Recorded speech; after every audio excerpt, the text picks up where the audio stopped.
time. Got it.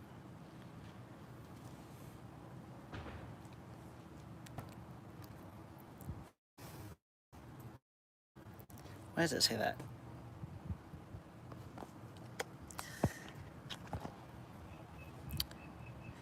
I don't. What's the deal here? Why can't I turn this way? Huh. What's the deal?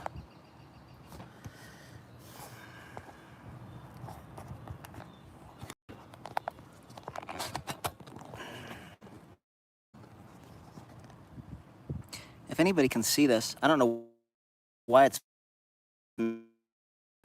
Hopefully it's showing up on your end the right way. Listen, I don't like this.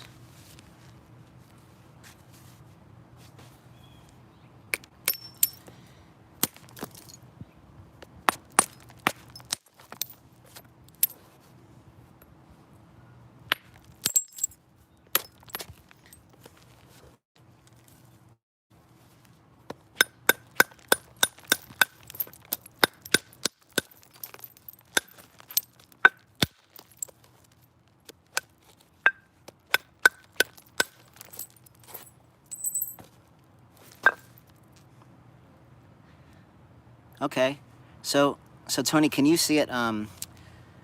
Is the vertical is the video vertical on yours, or are you seeing it normal? Because I have my phone up, it made me rotate. I don't know what the deal is.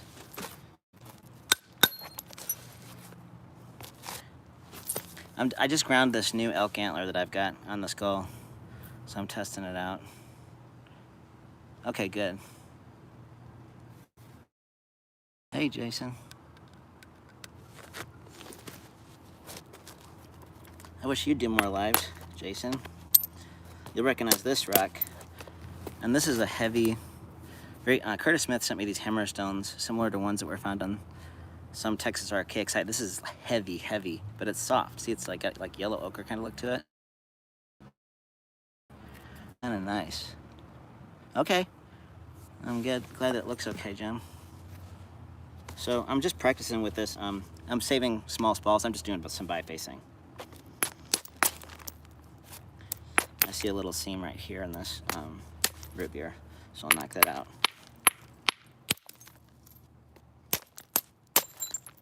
And then where I can see areas to get little spalls, I'll get them. Throw them in the bucket. Boy, this is a nice root beer.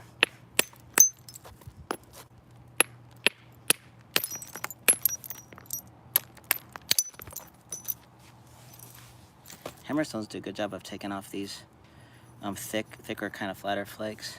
Let's see what else we got here. It's vertical. Oh, so on your phone you can see it vertical. If y'all are on your computers, does it look okay? Okay, well, if it doesn't work, we'll try to figure it out. I might have a setting on my phone where it's not allowing me to film the other way for something. I did that the other day. I don't quite know how that happened, but we need to take some flicks with our new elk antler here in a second.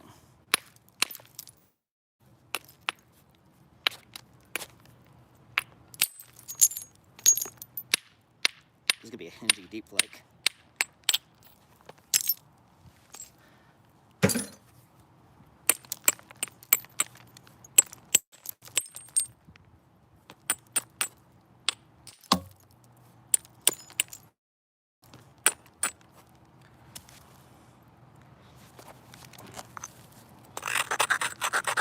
This elk antler has a skull on it. You can see it's got some porosity on this, so I tried to grind it down a little bit, but it's pretty dense here. It'll get really effective when I wear it down a little bit more. Right now I'm having to choke up on it since it's got this little protruding end.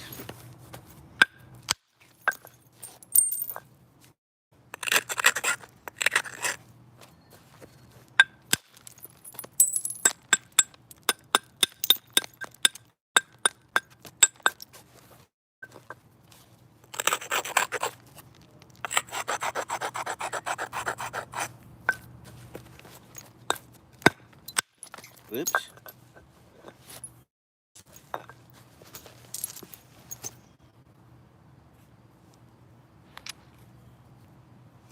I should have checked this side. I had a little crack that went through top that I couldn't see from the top. Well, that's not good.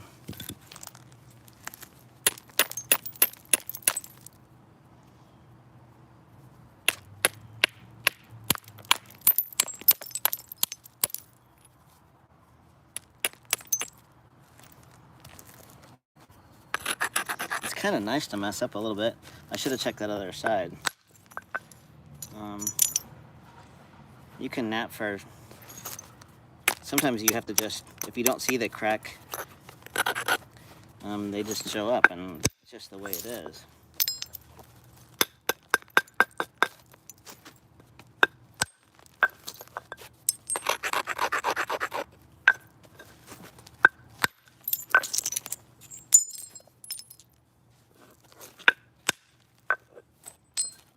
We'll get this one blanked out real quick, and then I'll pick up another one.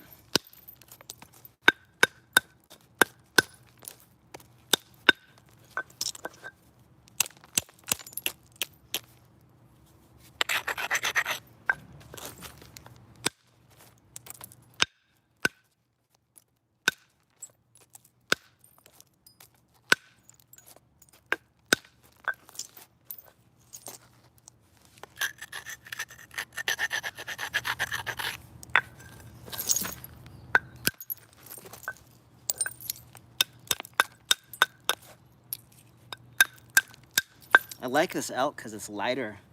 See how porous it is in the end? It's more weight for it as an antler than moose by far.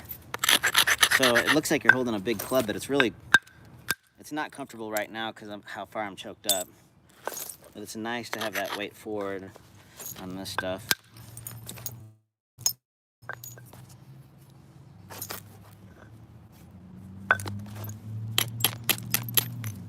I'll just bevel this down, turn over and skin this side. Some of the thicker root beers, you want to favor to one side or the other. This stuff is good enough. You can work to the middle, okay? Can you guys hear me okay?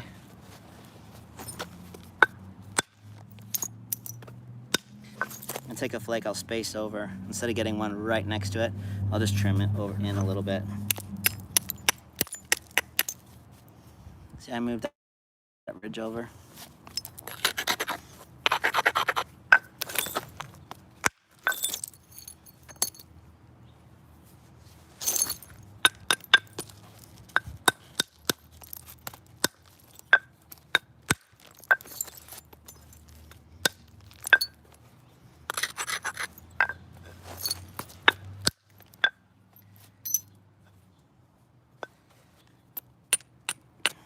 This will be my tip, obviously. This is a nice enough piece I might save to make a little andice.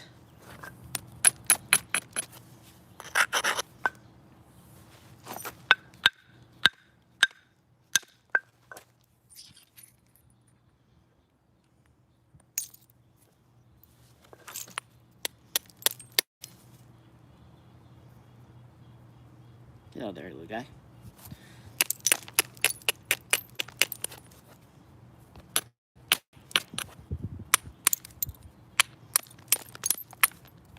With this antler, you have to do a lot more trimming of the cortex than you can't just, with copper you can pretty much grind that heavy and hit it. With antler you have to trim down to that cortex that you know will flake, or else it'll kind of just get crushy.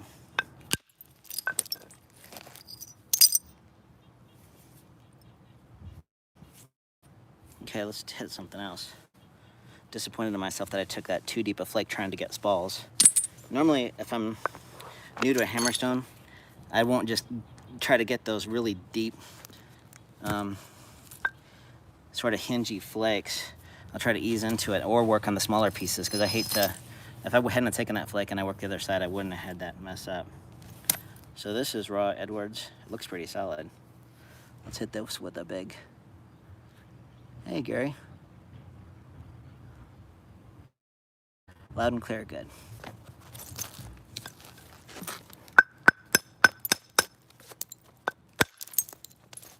It's fun to do big percussion with antler with a new tool, because normally I would save my antler, I wouldn't want to wear it down. But this is the stage where I kind of want to wear it down. It's fun to just go gangbusters with the the antler instead of with the hammer stone.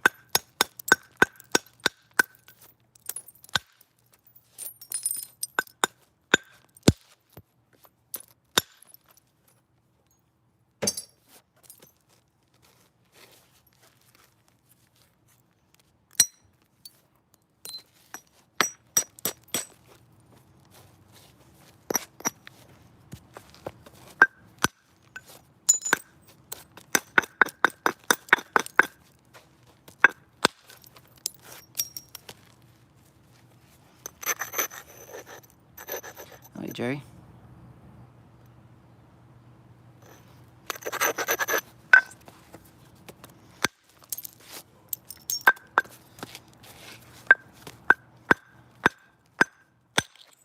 The sound of that is different too. You can hear it kind of going into the. I wonder what it would be like if I drilled all that marrow out. And then I could drill holes up here, and I could put my hand over and really make myself weird out the different drumming sounds on this stuff. I could turn this platform down and hit up. You see this little seam right there? Check that.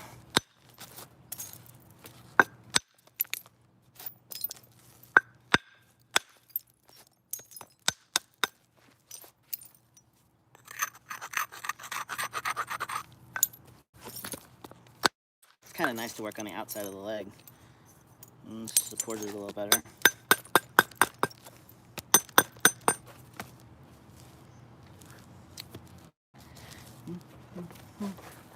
I could probably hit this with the antler. Let's see.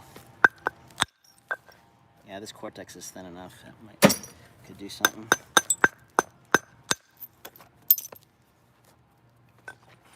I've said this before. When you have a heavy area and you're supporting it and you're pushing in, those flakes can go to the leather and try to dive down. So when I hold it on the end like this, I don't push down. I'll hold it to where it's up a little bit. I'm not letting those flakes try to find a ridge and reverse hinge on me, because it's really easy for that to happen, and the teeniest flake will make you have to chase that crack.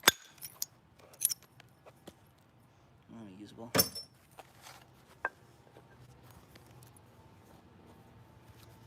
Now maybe we might be able to get one down there.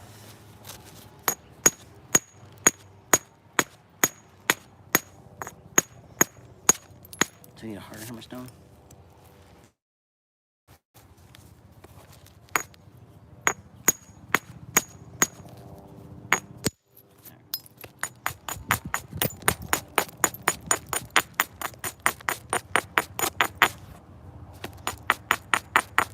I'm not going to set this high enough to get all the way across. I'm just going to get a flake to go into there.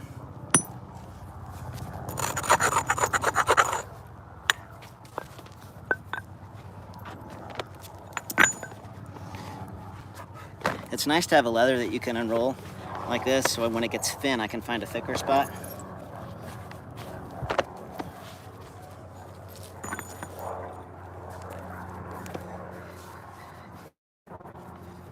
There it was. No, it wasn't. Here it was.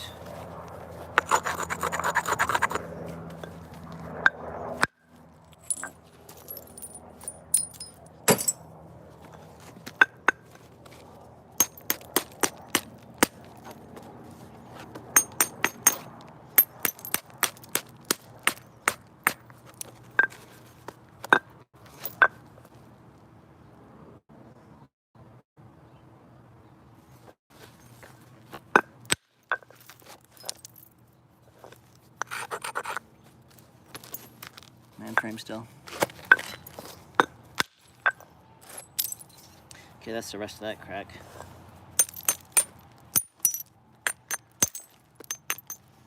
Taking that down, see?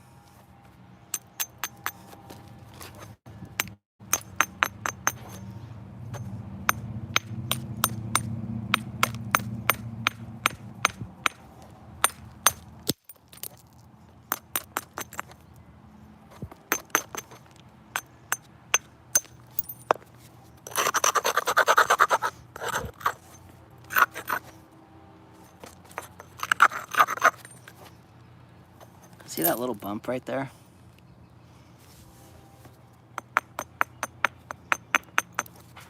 I think I took it down enough. This is raw stuff. I think I can. I didn't.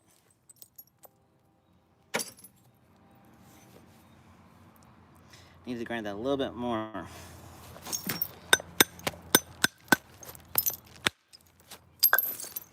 I'm gonna try to work up to this face. I think it's probably a little bit more quality.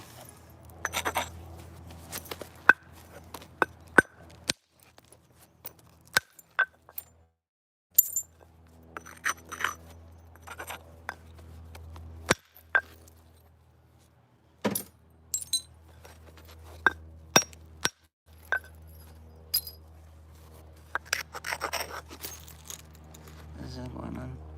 How are you today? I'm pretty good, Mark. Hey.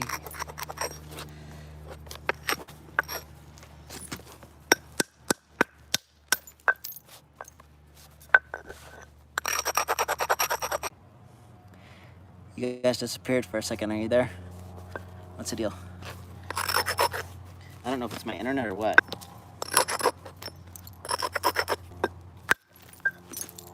Well, I'm not very comfortable with this billet yet.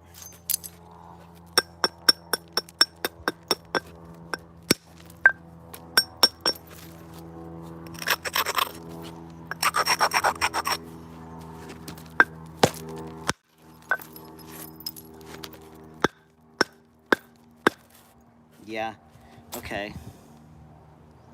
You see how the end of my billet has still got the porous part of the bone?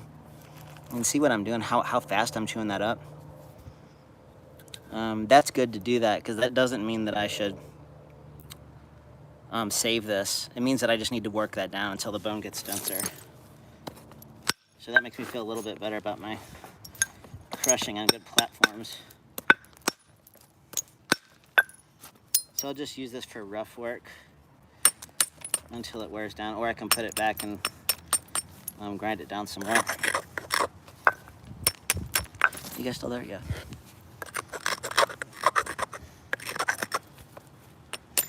When I've got that divot in there, now as I put my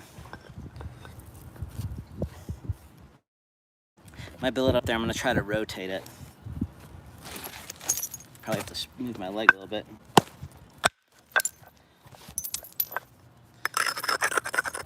I might have to switch to the moose until this gets sorted out, or just get comfortable using the corner.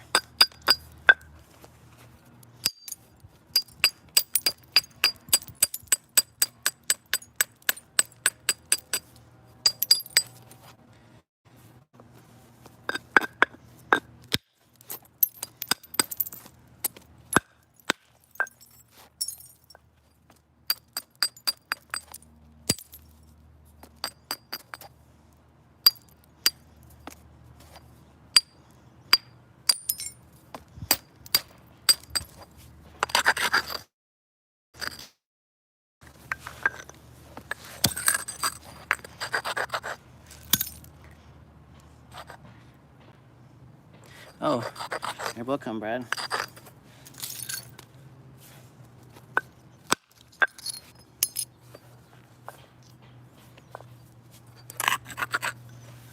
This is more of a hammerstone platform, but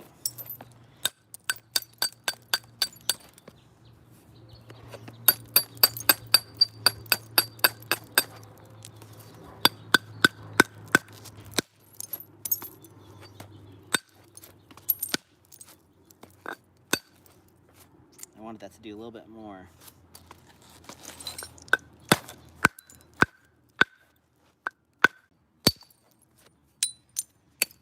Yeah, this is pretty hard rock on this side.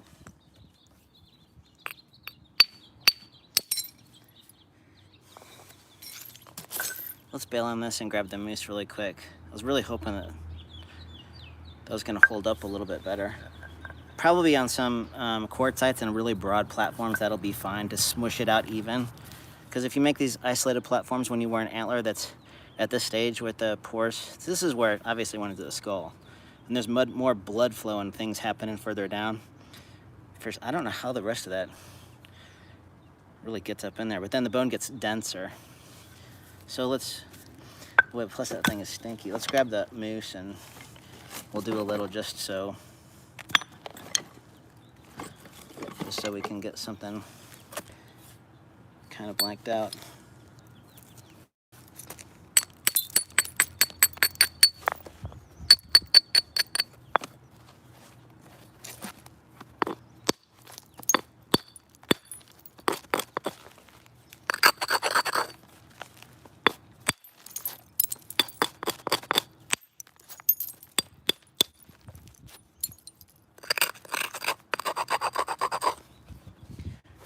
Over just a little bit, like there.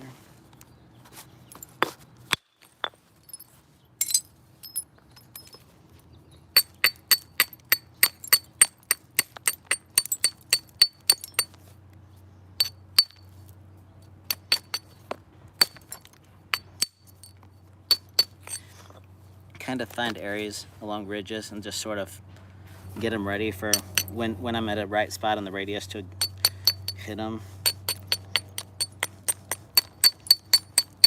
I'll work back here and do some trimming in. Don't want to lose a lot of length, but just trim this just a little bit.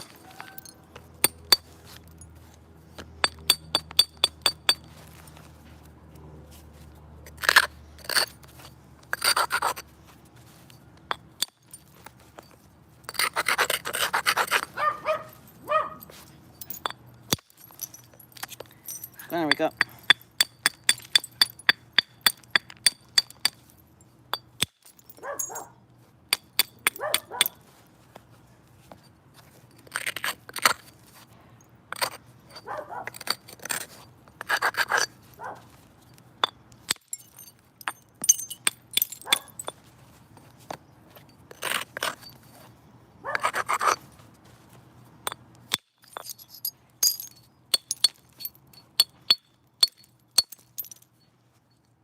See, now as we work into this, we have a better area to get into it.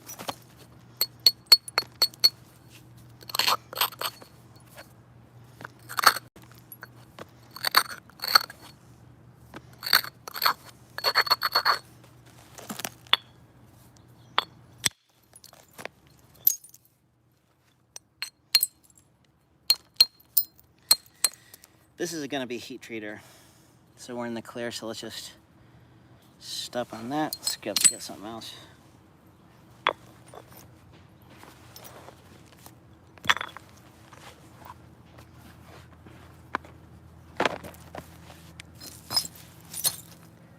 This should be a big old tang knife or something.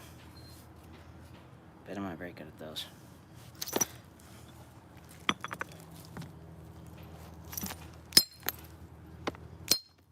Ooh, that's a nice root beer.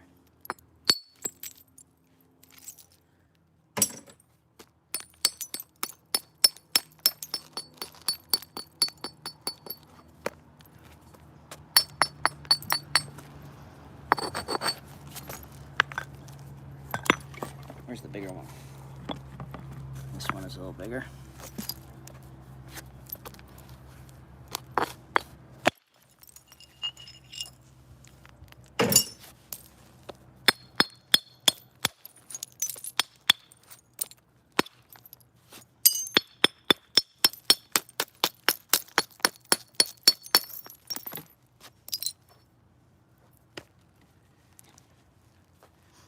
You look at the teeny little seams that go in there and kind of use them to, well,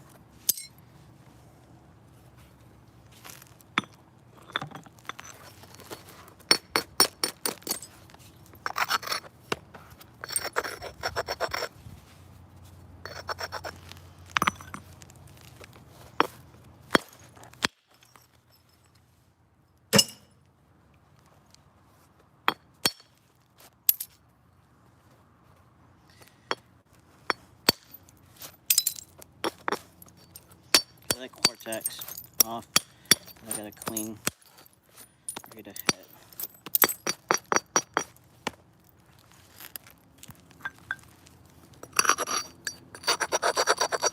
Boy, this is a nice root beer.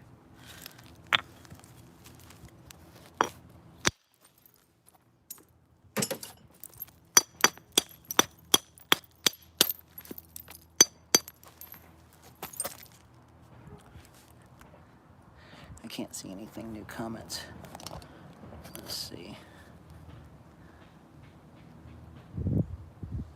You logged off and on. Yeah, I don't know what happened. I think the internet glitched. I don't think I'm gonna save this one to the channel because it's like, I don't know if it automatically does it or if I delete it or whatever.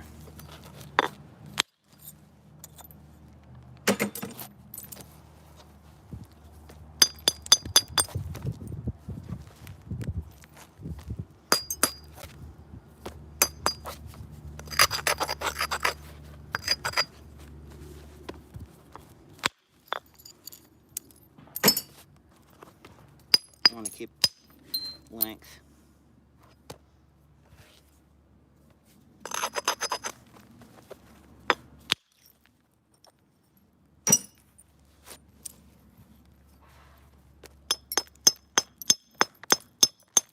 See how I kind of did that end and now this end? Get kind of plattery. We'll take this down a little bit to come this way, and then we'll probably try to approach this ridge a little bit.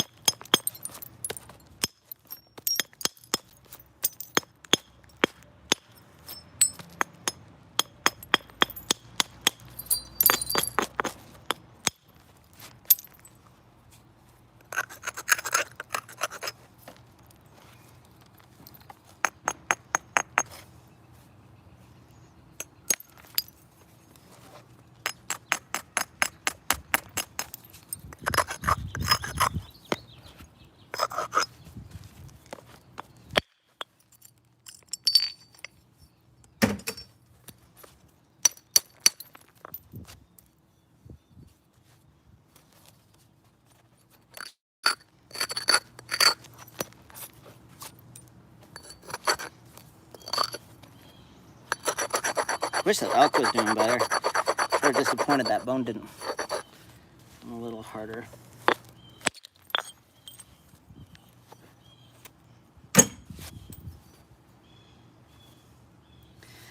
I still got room to use this. Unless I do a freeze cracked and make an Egyptian maximized cattle cutter blade out of this, but I think that I'm gonna try to straighten it up.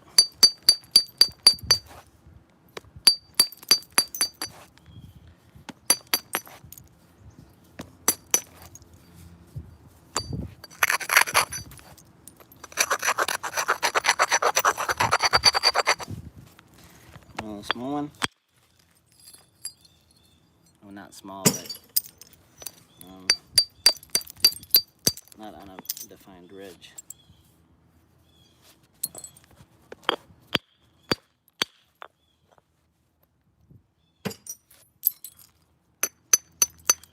This is nice root beer. I already said that twice.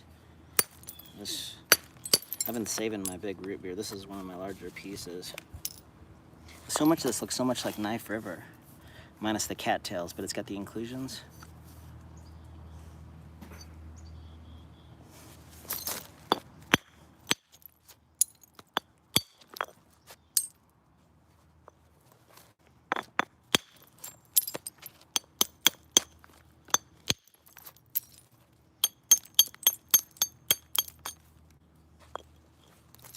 We've got a platform for here, but this is kind of in our way.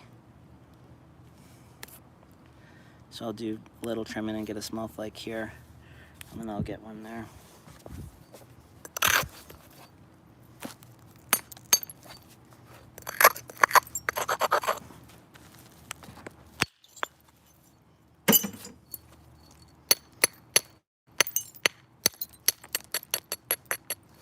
platforms can get two sticking out. When they get two sticking out, then they'll just want to fold off. You want your platforms a lot of times to fold off, but you want it to be more into the mass. And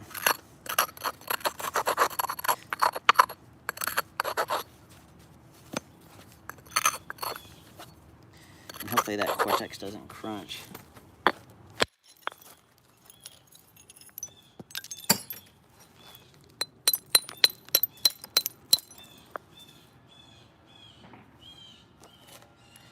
Let's do this little one here.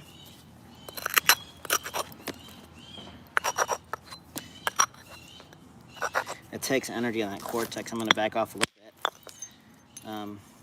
If you grind the cortex and you hit in, it takes more energy, and you can, once it collapses in, you can crack off the edge. A little small.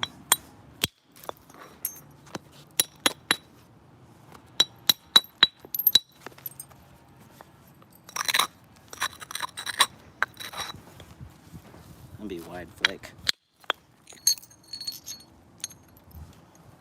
And you got some of my tip, or my end, which is nice. Let's do a couple more and pick up another one and leave this a nice platter for some more flakes and decide what I'm gonna do with this. I took a little bit more out there than I wanted, but it's okay because I have that.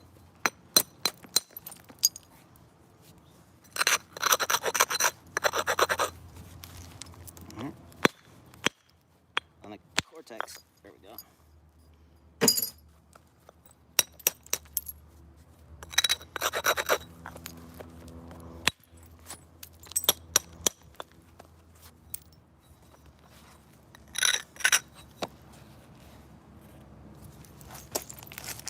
See that little area right there?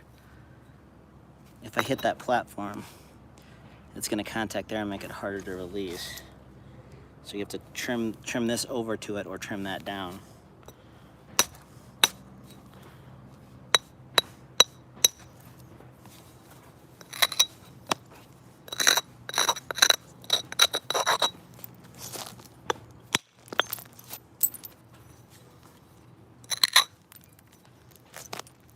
Try to get a little bit more of that corner. I'm going to hold it up a little bit. Try not to wrap too much. Just get a little. I wanted that to travel a little better.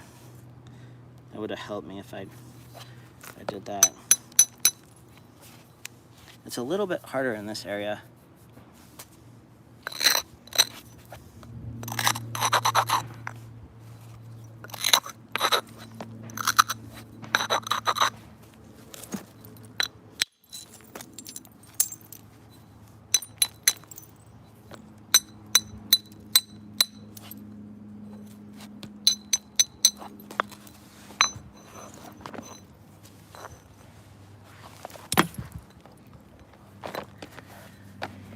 Let me see if there's anything going on. You guys missed questions.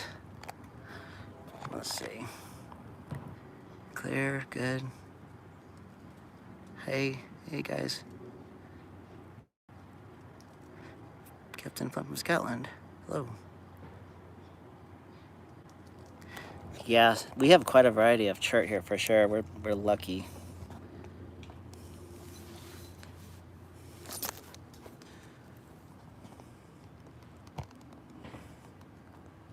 Lucky for sure. And the variation. One thing about chert though, if you're not familiar with collecting your own chert, is that there's huge variation within sources or types of chert, and ranging in quality. Some of it can get replacement minerals in it when it's in, like it's originally formed right at ancient seafloors. I'm not a geological expert. Anyone who knows more about it can chime in the chat and add to the conversation. But some raw materials can get better over time if they're like in near a spring or wet environment. And so they can heal seams, and the crystalline structure can get really fine and glassier than it originally was. So if you try to source different materials and you want to buy, for example, like Burlington chert or you know, just about anything. There's a huge variety within sources, so that's worth knowing, because some people order stuff and, you know, they might get something that's drier, and most knappers will heat treat. And so I like to work a lot of the raw charts, so I like to collect it myself,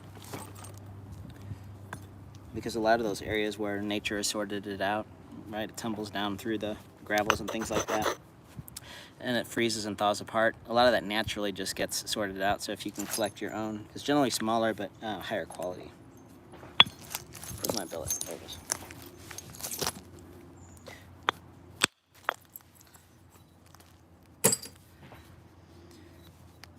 All right, I want to stop on this so I can decide what I'm going to make, because if I decide to use a lot of extra width here, or just to lose a little bit of length, that'll at this stage it'll change a lot what I can make out of this. So, but it's in pretty good shape to do different things. So let's set that down. We've got a couple 3 bifaces. Let's do this. Oddball. Edwards amoeba. It's taller than it is wide. At some point, I want to make a really thin biface with the tallest stack I can on it, and small. For some reason, I don't know why. But this is not a good candidate for that. There's a concrete pocket right there.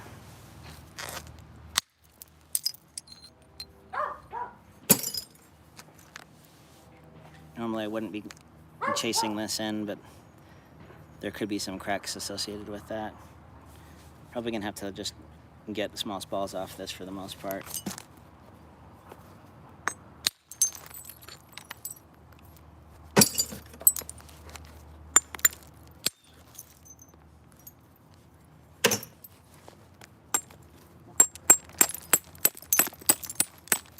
Get your ends sorted out on these weird ones first, is a good advice, and that's one way to do it.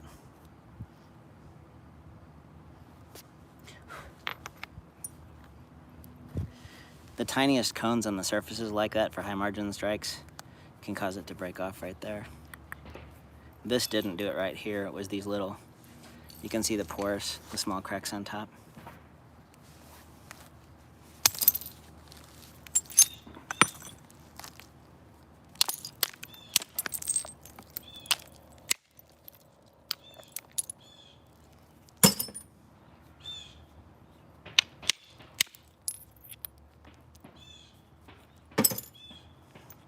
That'll make something tiny. So I'm sort of glad that happened, because now I don't have to play games with trying to maximize the length on that.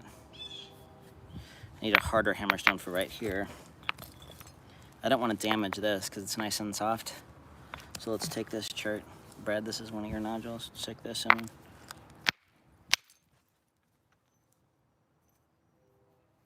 I don't know about that.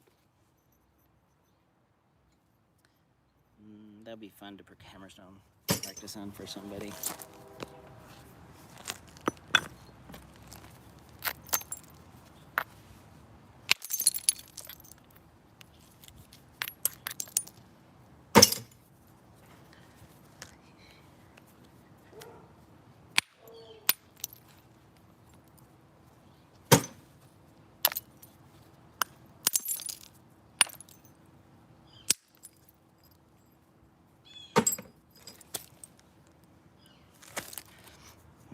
I can hit here, or I can hit here.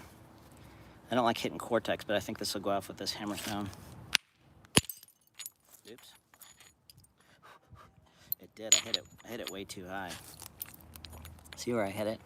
I should have hit it right there. I hit it a 1/4 inch too high. Which is actually, considering how low this edge is, that actually worked out for the best for getting 2 points out of this. Oh, that did limit slightly the width of this one due to that plunging termination there.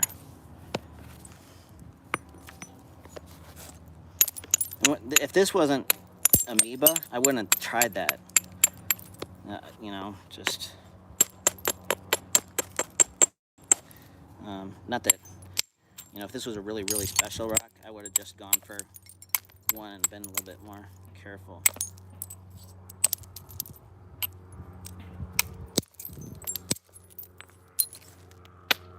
Turn this corner down, come across.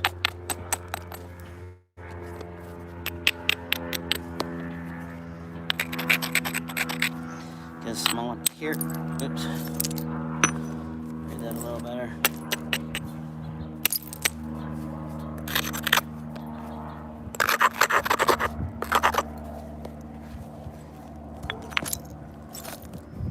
I think that'll go. There we go. There we go. Tiny one.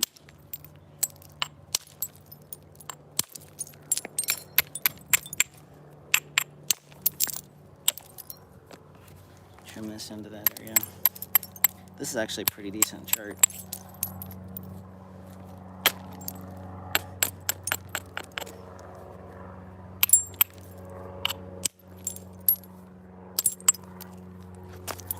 Okay.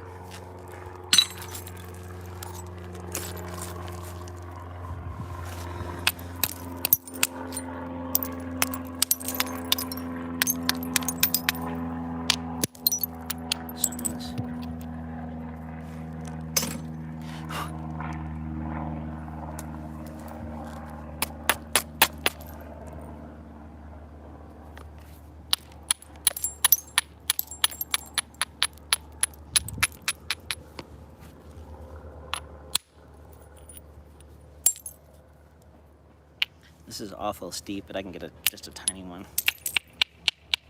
And then once you chop it up, you can sometimes get underneath stuff next to it.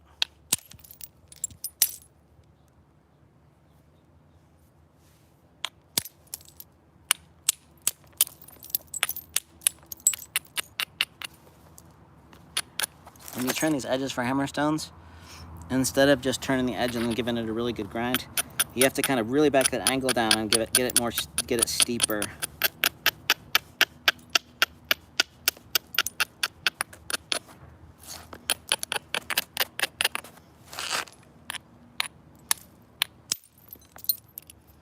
When the forces are in, they get really undulating. There we go.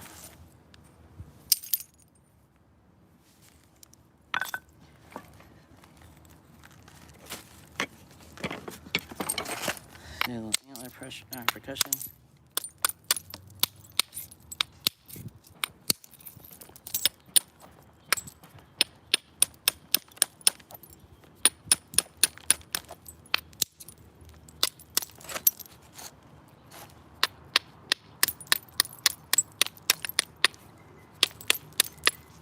Trimming into that to eventually isolate for this once that edge moves down lower. I don't want to just grind that and hit it high because it'll be a little too stressful on the rock.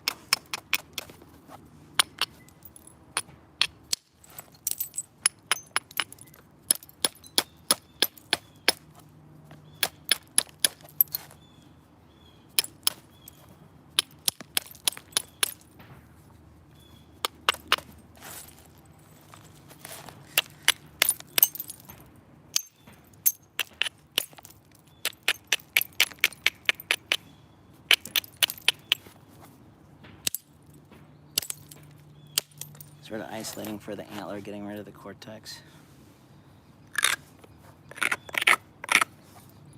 That's not a hammerstone platform because that would just crush, unless the hammerstone was a little bit more massive than this.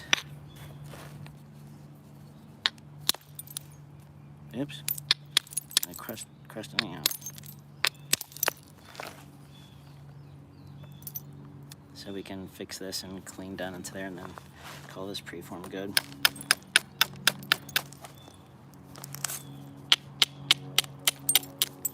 Hopefully I'm in frame all right. So if you're just watching the live, I originally started this trying to just do bifacing with my new elk on the skull, but the bone, I didn't grind it far enough down and I'm getting a lot more damage on the end of that than I wanted. So now I'm just messing around.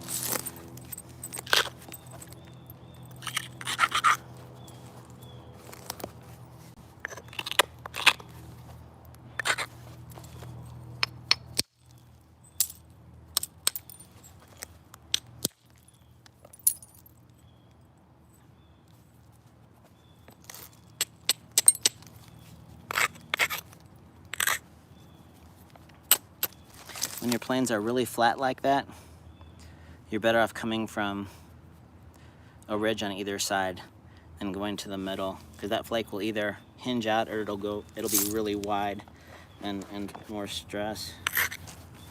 We'll get a little one there, and we'll just trim up a little bit. I think we have enough of a ridge here to. This platform is not at all right because it's swooping and it has a high spot there. But you can. It just doesn't matter if it doesn't go it's not desirable. It doesn't matter, and I can just fix it.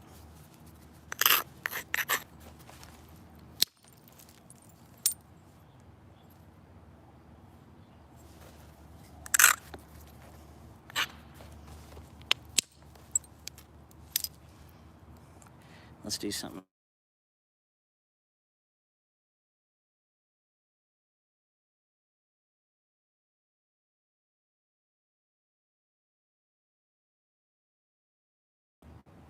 Do you guys just get beeped with an alert?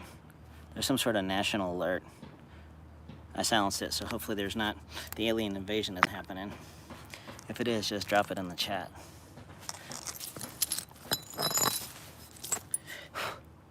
All right. Is anyone still here? Holy moly, it's 29. I mean 21. 20. Well, somebody just heard the beep and they bailed. I don't blame you. Maybe you didn't hear it. If you did, I got an alarm. This is another's chart. This is really low quality. Let's see if any of this is usable. I need a much bigger hammerstone.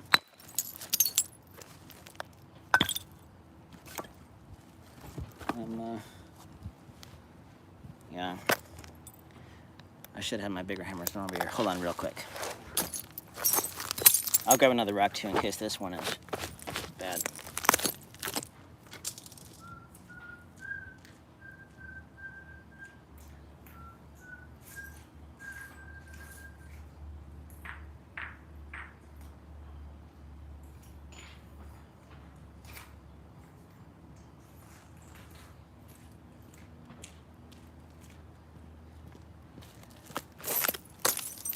Okay, I have 3 options.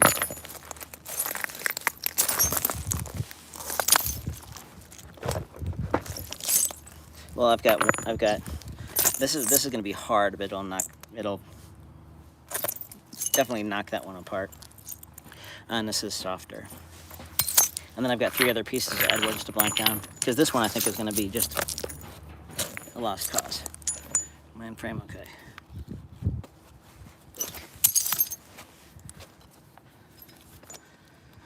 This is going to be very porous.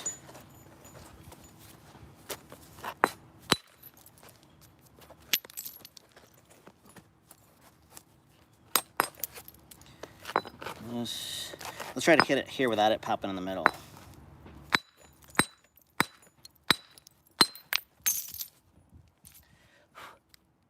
That'll heat and make a intrusive mound point. This Nether's the Flint Ridge quarry, right? Like Roy Miller stuff. That was utilized from heavy in the early Archaic, but it is used throughout all time periods. This Nether's farm stuff is generally not the glassy quality that the Flint Ridge is. So I think all the easy pits were pretty much dug up, and so a lot of the guys who went and took over the Adena, that were later, they call them intrusive mound people because their burials they put shallow on top of the Adena mounds, and they worked a lot of this Nethers. This is dry, and this is not the best quality piece of that, but if there's not a hole in the middle, it might make something. These little spalls will.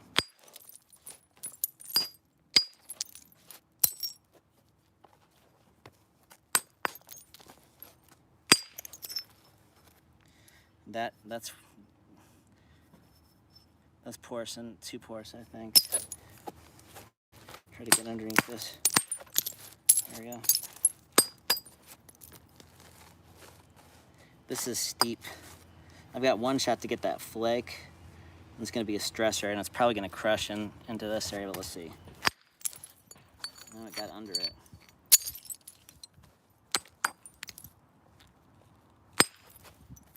That'll heat. At some point, I'm going to hope that this thing just breaks in the middle, probably.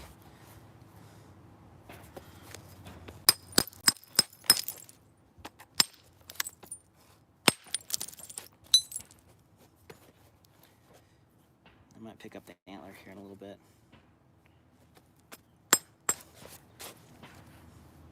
I'd like to come in and clean this, but don't know if I can get in with this. Okay. Kind of trim this up. We made it really low, and now I have to bring it up and then find an area of thickness we can come across.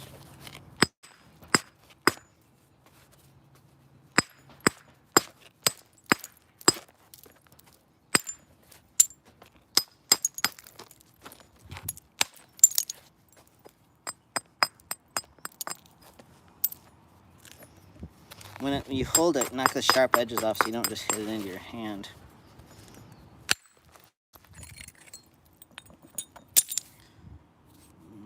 That might have a fighting chance to heat.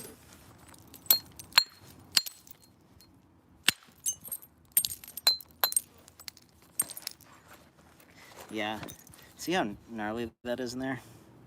I'm just gonna have to get spalls and kind of hope that this thing pops in the middle.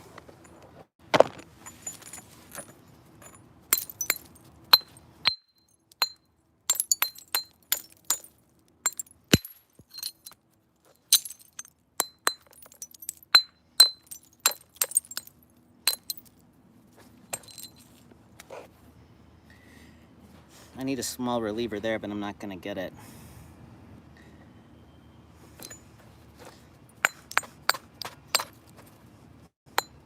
Trim this and try to get one through here. I did some. See if we can.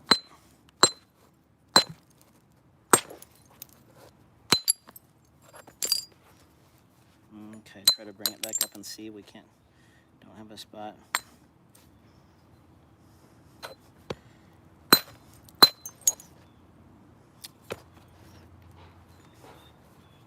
Let's just hit it here and hope it breaks.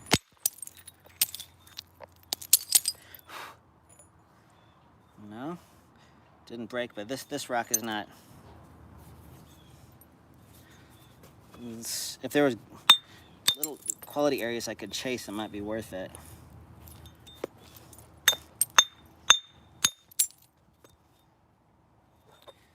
Well,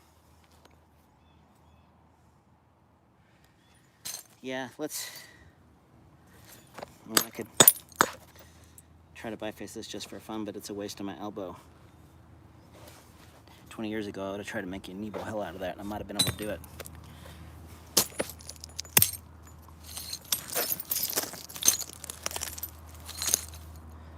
All right, let's do this. Are you guys still there? 20 people still? Let's see if there's any more comments. Oh, hey, Chuck. You guys are wanting to nap, and I've got you.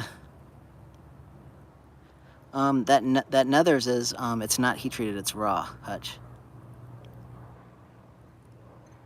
Hey, boss. Oscar's late to the party. It's because you've been out doing work. These other guys are lollygagging, taking a late lunch. All right, here's gonna be fun, because this is a weird rock with square edges, but it looks pretty good quality. So let's use our heavy iron hammerstone and dissect this thing. So because of the squareness here, I would prefer to try to do a little bit of end thinning to come back and remove some of that. Because I look at this, it's even quality. It looks like it's good on both sides. So I'm gonna try to probably need a little harder hammerstone to take this tip off. There we go. And now we'll look and see where our angle is for thinning from the end. When those planes just turn perfect, it's fun. And when hammerstone platforms, you have to move them around. You really have to pay attention to where you're going to contact. So trimming stuff out of the way. Now I think I've got a good spot to get one right there. I'm going to hold it flat like this and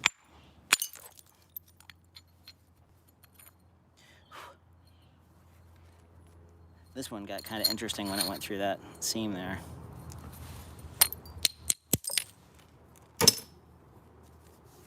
Okay, that helped. Maybe I can do the same right here. Small one. Okay. I'm gonna come back over and trim this down and then try to get a platform to come here. All right. Turn it over and see. Brush it down if I think that my hammerstone is gonna contact that edge.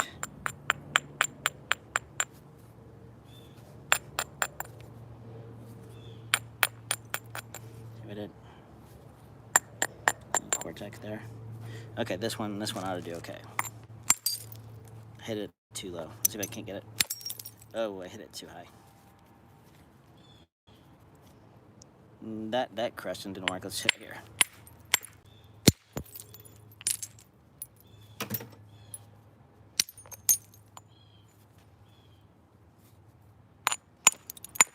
This hammerstone is a little bit on the crumbly side.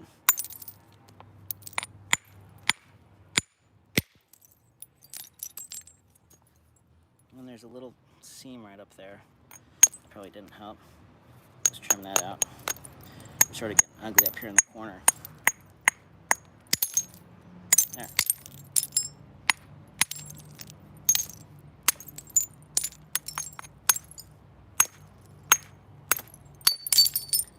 There. Took that down, now I can trim up this way. I'm not a huge fan of this hammerstone actually for this. It works well on nice planes sort of later on, but it's a little crumbly for this early work.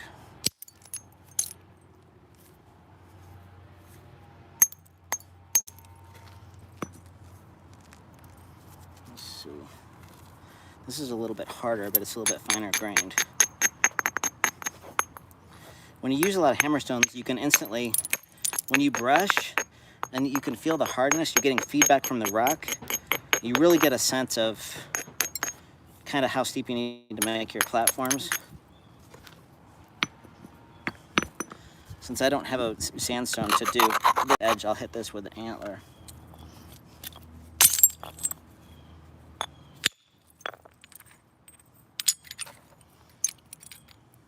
That did well to keep my length.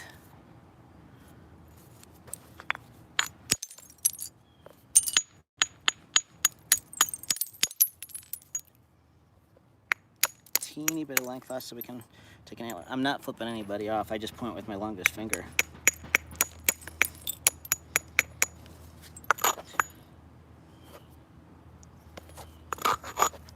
This is cortex. I'm gonna just try to hit this with a sandstone to kind of bring it up.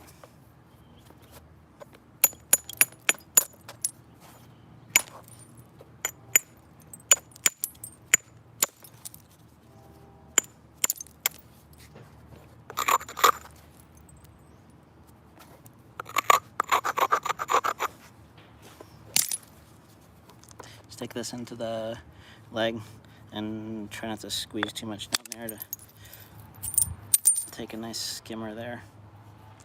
I really wish more of that color was in the middle. It tends to be along the cortex on this stuff.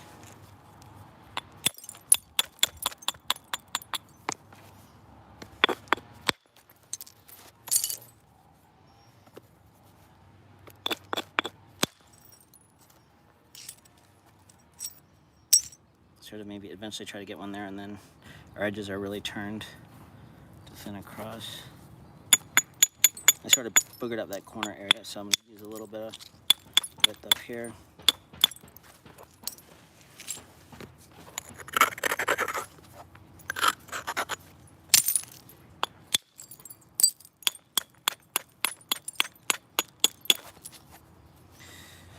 trim up with a hammerstone. If I just trim this with the antler, I'm gonna get a lot of little hinges.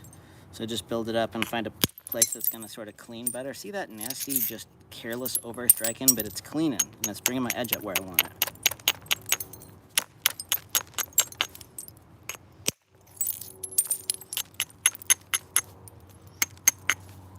And then as you bring the edge up and you see a ridge, just go ahead and take that ridge. It's a little smoother.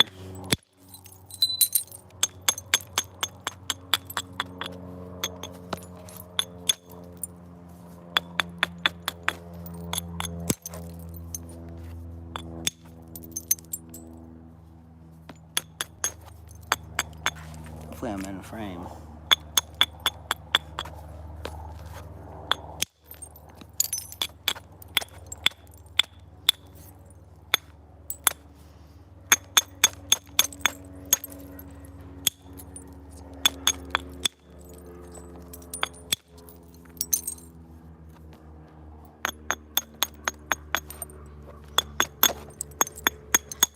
I have a mess up here, so I'm just gonna go ahead and take care of it.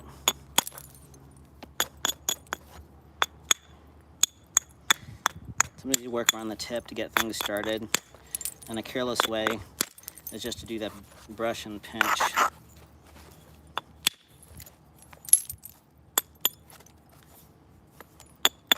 Get a little bit extra lower.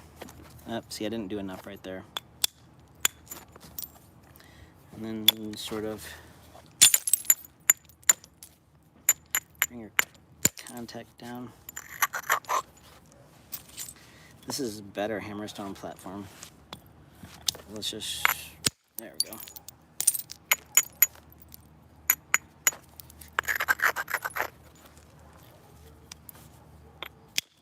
That's not the antler I was using.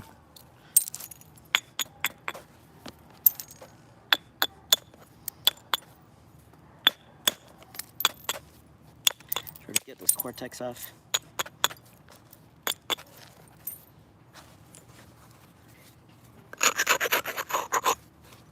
Just a medium flake. That one had cortex in it, cracked, but it held together enough to do the smoothing I wanted there. A lot of these platforms, when I'm getting close to the end, I'm not taking all these chances because you can make irretrievable mistakes the further you get along.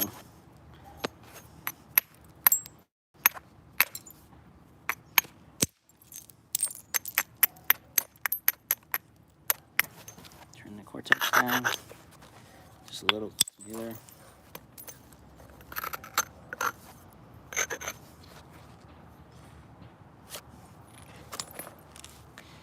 That's sticking up, and it's gonna be crunchy, but I'm just gonna hit it. Okay. Now we've got this side in good control, and even though it's heavy, it's sort of where I wanna be here for this. So I'll have to hit the high spots here, and then once my edge is pretty even, I can do some pretty aggressive thinning on that face. I'm just making bifaces if you just tuned in. I was started with my elk antler, and I'm just doing hammerstone and just moose blanking, preform making.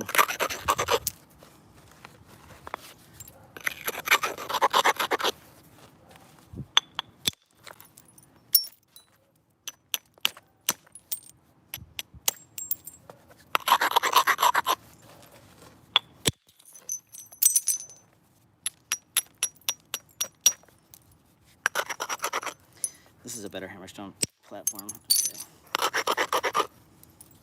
Probably this one too, although it's really steep in there. I think it's gonna be a little scoopy, but okay.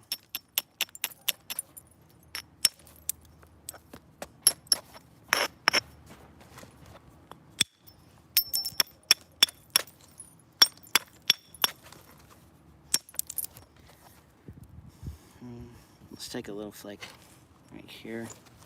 Not little, but hopefully try to clean through that.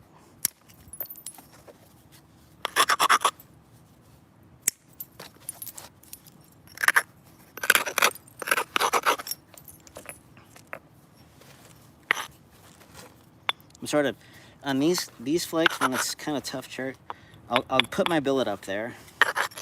I do a little test so I know where I'm gonna hit. And then I bring my elbow up and I give it a just kind of one of these.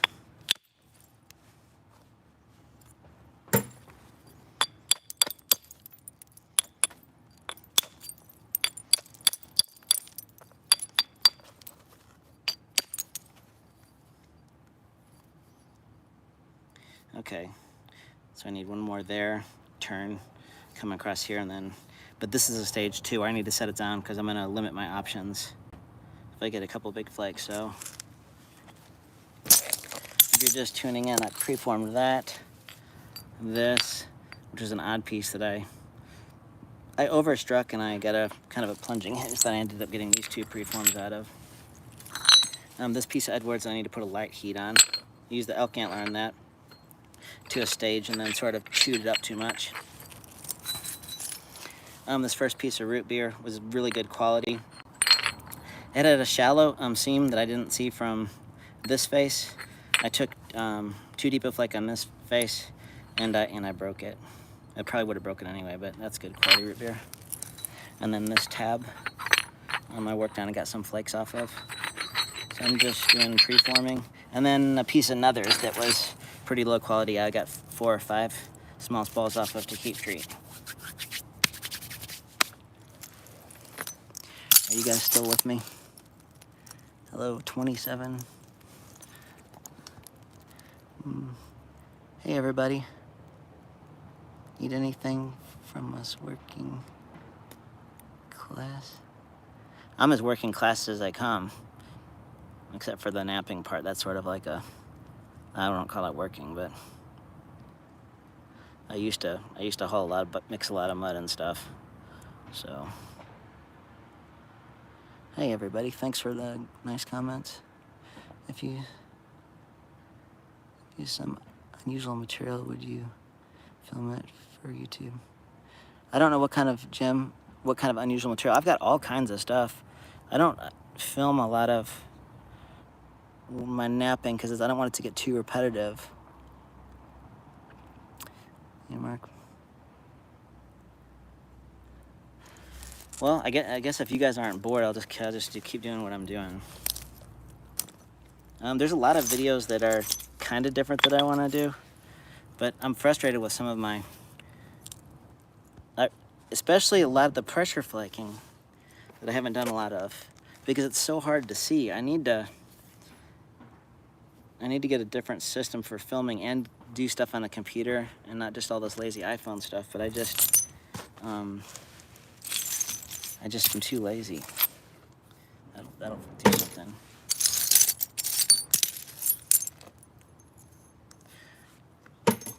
Okay, let's biface this a little bit. I kind of want to see a little bit more about these irony heavy hammerstones. See how it works on this stuff.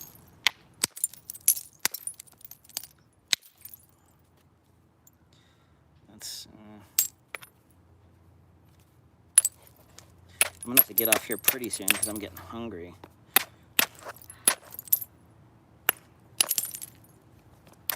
There's a seam in this corner.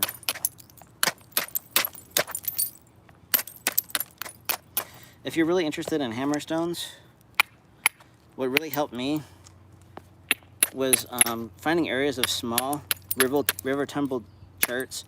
You get on some rivers, and a lot of times the natural surfaces are all tumbled, and it makes for really natural hammerstone preforms. And then just not bring in, when I first started, I used a little softened, like carpenter's hammer. I started with like a few months, and then I eventually, and then I was using my moose antler in the creek, and it's a waste of energy.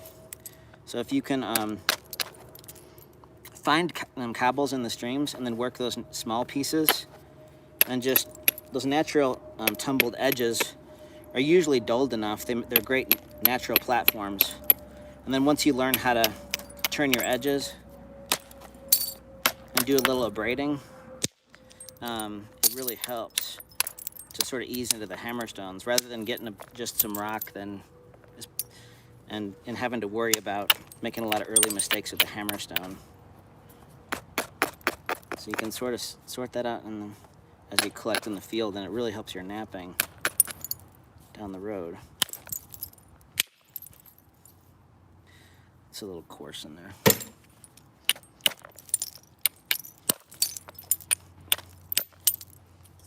See, isolating for that ridge. Turn this. Let's do some antler percussion on this. I could continue, I could eat this thing up with a sandstone, but this one is getting, this is a little bit coarse grained and getting too broad and faceted. I could a little bit more rounder, and this is more just good for edge turning and abrading. It's getting a little degraded to do work on early stage stuff. Trimming down because I need to anyhow. You can kind of see how this thing was getting curled up. I'll have to lose some width to come across here. It's probably a better idea to turn this edge and come across here rather than to deal with this. Although a small hammerstone flake could help me out there too. So I might do that. And if it messes up, I'll just come across the other side. Oh, I got a little bit of it. So when you turn, the tendency is when you're learning hammerstones is you don't turn your edge far enough. It really helps if you cut your losses early. Use that width because you're going to use it anyhow.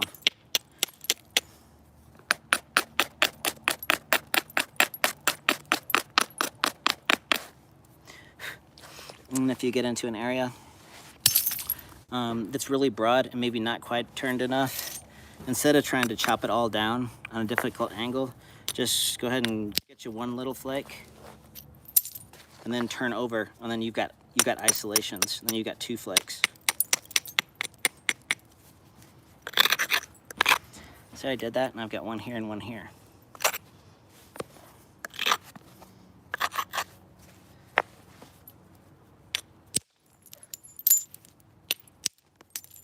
I said I was going to do antler, but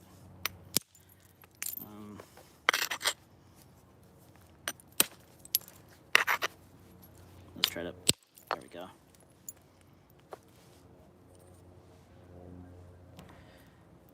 These flakes that terminate like that make good scrapers.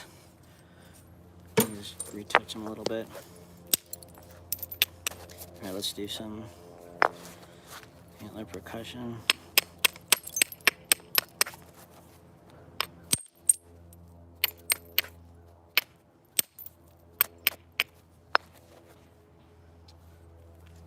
My tip is the plane of this. I can tell that that's going to get a little curved up, so I could probably trim it down just a little bit.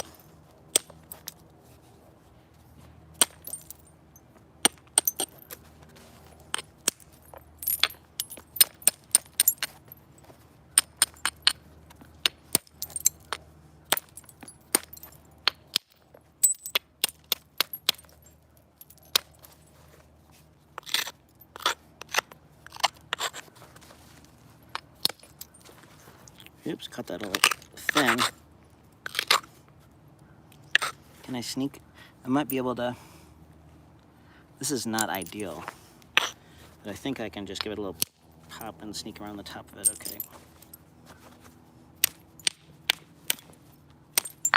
Oops, I've got my phone on a piece of river cane, and it gets a little bouncy if I hit it, so I'll try not to.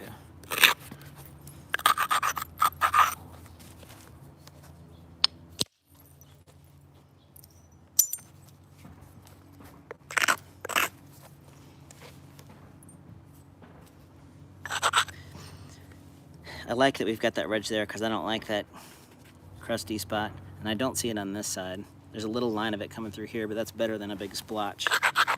So we can take that birthmark off, or most of it.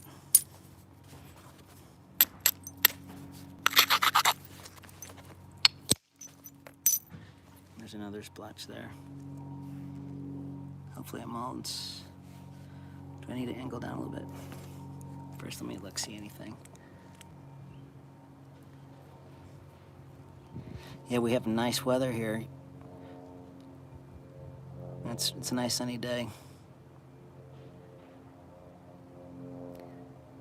Oh, I misunderstood what you said, Jim, because it's really bright out here. I didn't know that you were asking to send. Normally, I tell people not to send me material because people get to be so generous. Well, most people are so generous that if I don't get to it, in the back of my head, I feel bad. That their expectations for either me napping it or them being out postage or not getting anything in return in trade, which is only fair, isn't reciprocated. Or the people that don't know anything about napping, they send me a bunch of stuff and then they get really antsy that, I sent you that rock and why didn't you make it? And the squeaky wheel kind of people that are can be pestered me, so I tried not to. But you can email me at my martyrueter@yahoo.com and we can talk about that. I'm not against it, but I like to make sure that people don't just send me stuff and not get anything back or something like that. Show what else here. By the way, thank you for streaming this. Oh, you're welcome.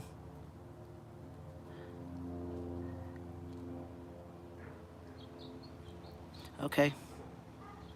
Thank you for the generous offer, Jim. If you can't remember my email, then just I'm on Instagram, Martin Reader. You can message me there too. That's how most people contact me, seems like. And now I've got my Facebook network to where I said allowed sharing, and I feel bad because people give me nice compliments on some of my stuff, but I don't hardly check Facebook. And it's another thing I'm kind of sensitive about is if, people are saying nice things and then I'm just sort of just blowing them off. I don't mean to blow them off. Sometimes I check the socials and sometimes I don't. So it's hard to kind of keep up on everything. I don't know how guys that have like 150,000 followers manage that. Yeah.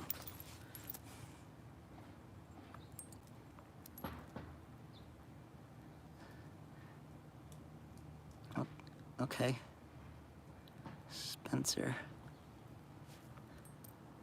Okay. It's really glary. Am I still? Should I scoot up a little bit?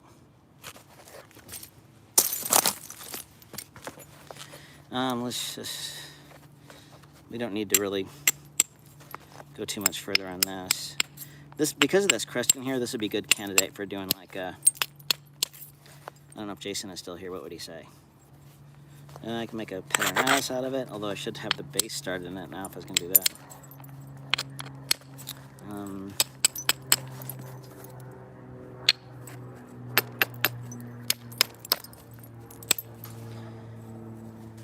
Let's just take a couple of flakes and switch. Do the flake and then trim over. My edge is pretty even and set. I like to finish with a little margarine grind, get it smooth. The later stage I get on stuff, like big blades, I'll have to get in there and facet, put a small angle on those platforms on certain kinds of work. And then this is too gritty, so I'll get like a really, really hard flake and I'll give it just a little bit of a grind.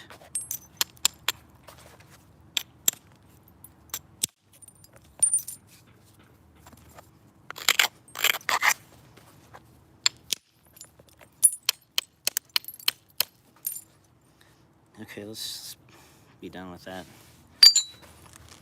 What else we've got?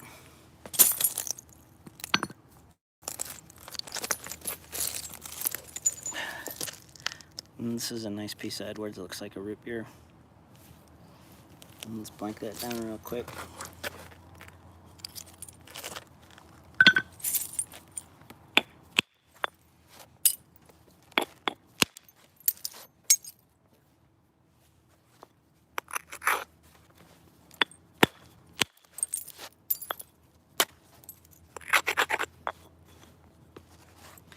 I think I'm centered off.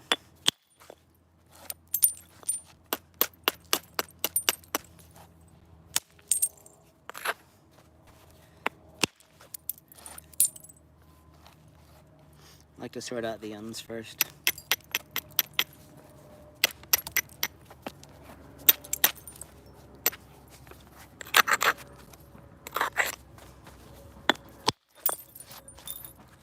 This is a little bit harder than I thought.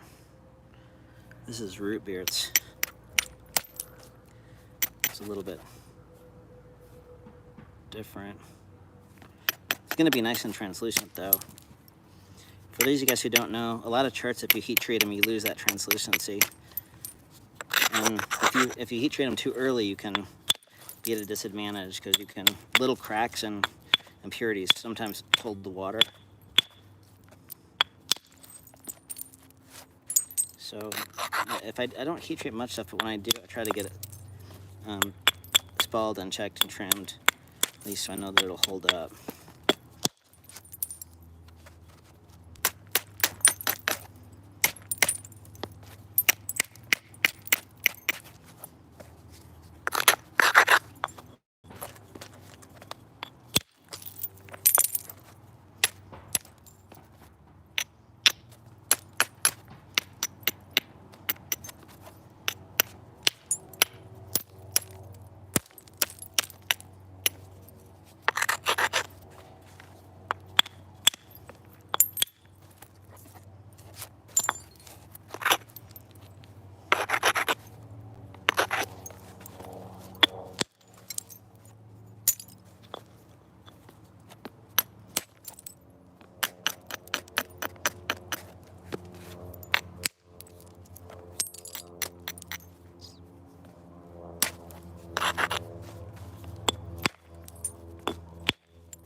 Down there.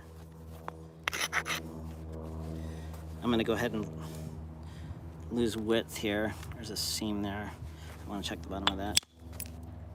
Okay, it's no more.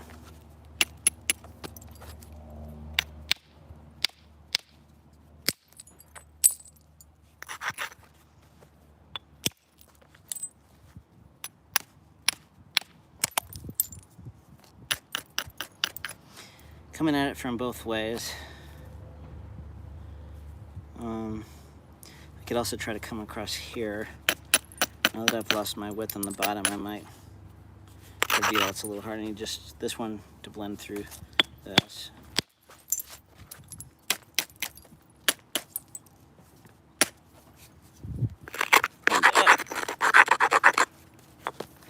This might go through.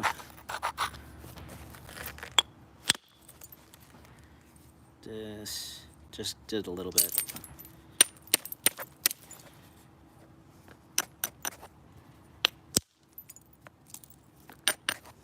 This is the kind of stuff that, from my experience, I don't really want to heat treat because it can get really crunchy. So I'll just try to work through the stiffness of it and, you know, make a really archaic piece out of it or something.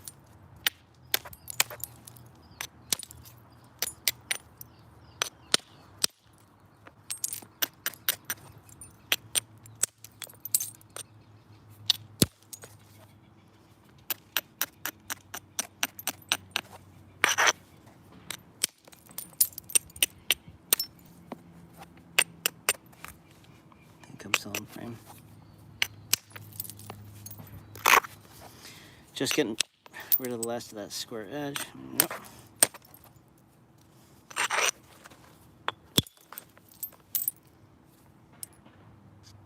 Let's do a flake there and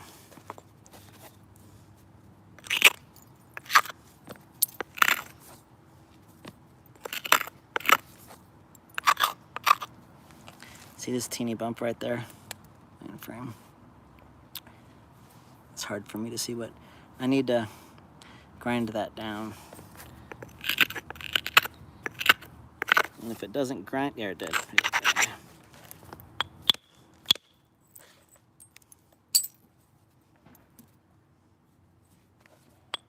Need a smaller antler.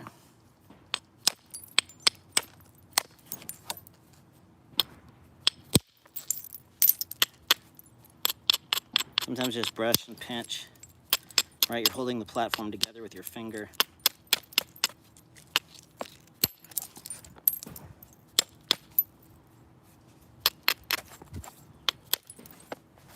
When I do a lot of processing of rock like this, you end up creating just half-ass edges and doing stuff, and then if you do enough of it and then you try to sit down and find you're better off taking a break and doing a bunch of this in one day and then picking up, because you really get careless sometimes, or sometimes I do.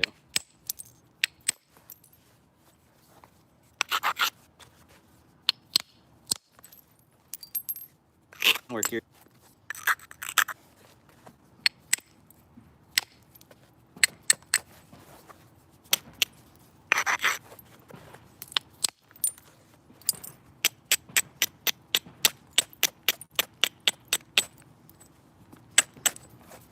trim this down so we can come back.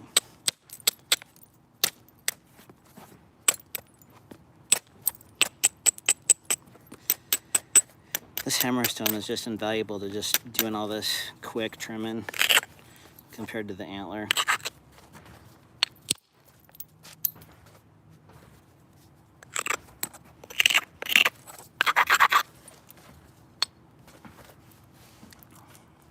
That's too heavy. You want to see an intentional hinge? Okay, it looks like it's a good platform, but it's too heavy on the sides. It's positioned to where contact is going to be too low, and it's going to do a nasty hinge right here. No, it didn't. I must have tweaked my swing at the last minute. I remember when I started learning percussion, Tim Dillard was helping me a lot, and he had a swing that I didn't have. I was making edges that weren't platforms because I couldn't hit the platforms he was hitting. That's why I tell a lot of people to watch other learning flint knappers learn, because you can modify your swing and approach edges in a way that, as a beginning napper, you're generally holding the piece firmly. You generally don't know how to support the edge quite right. You back off, and you generally have a slower, deader swing that's sometimes catching more of the edge. You can really get up and just catch the edge if you learn to hit these corners and tips of these antlers. And so he'd make me a platform, and I'd say, that's going to hinge right here. And he'd say, that's a perfect platform. And then I'd hit it, and it would hinge. And that's because that's why punch is sort of, I think it's easier to do in a lot of ways, because you're limiting a lot of those factors of trying to do change up and screw balls and fastballs and curveballs and all the other kind of stuff that you can skill your way into when you're relying a lot on direct percussion.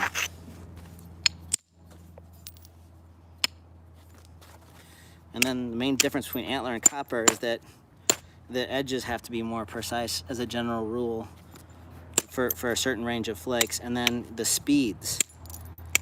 Sometimes you have to get so speedy with these, and it's something that the heavier solids you just don't have to do.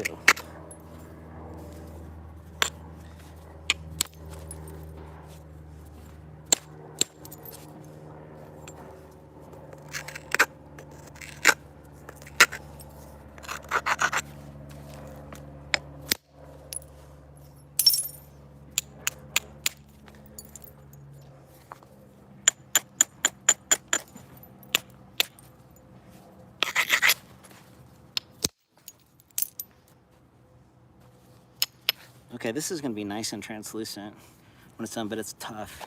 So that's another one. This is kind of a nice for a hammerstone, so I don't really want to knock into that. Let's see if there's anything else, and then kind of boring myself a little bit. Make a Bull Verde. Hey, I could. Any of you guys aren't on Facebook, I'm no Jason Newman, but I can make a Bull Verde. Angle's good. Instagram, Martin Reeder, or Reuter or Reuter, I don't really how.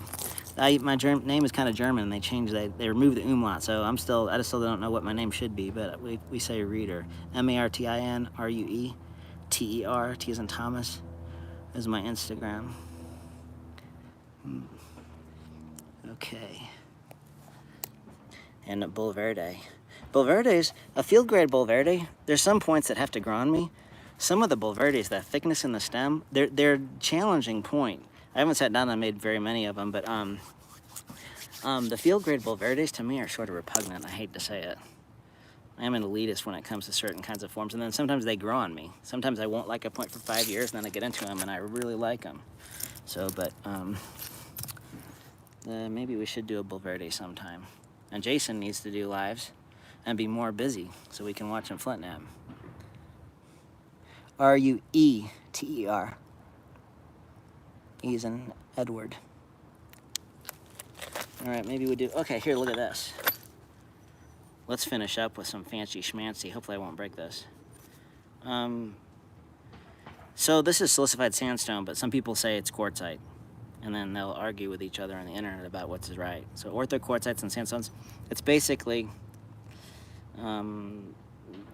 sedimentary that's more sedimentary than chert. It's just got the grain structure in it. This is a sort of a nicer on this side, and it's coarse on this side. And this is a large piece of it. So let's biface this. This ain't gonna make no Bulverde, Jason. I guess I could, but that'd be an offense to this rock. Since there's probably never a Bulverde made out of this stuff. I guess there's some of this material in Texas, but am I centered up? Okay. Okay.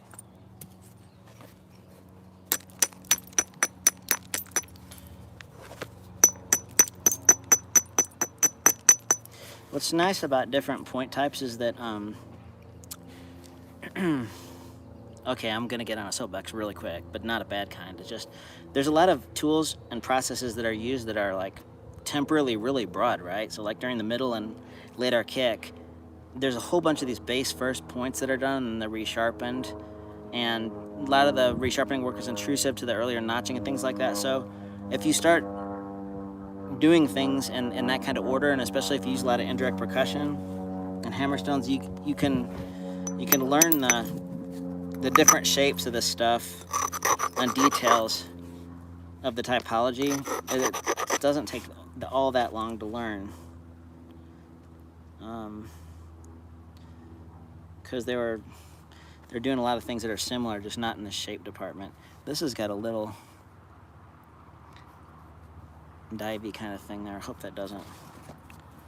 Let's just check it out. Okay, that didn't go that far. That's okay.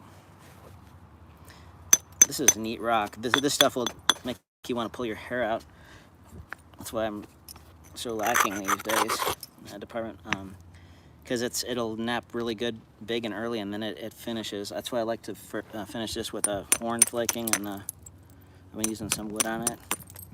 Because this stuff will want to get really steppy when you're finishing. There's a little seam right there too.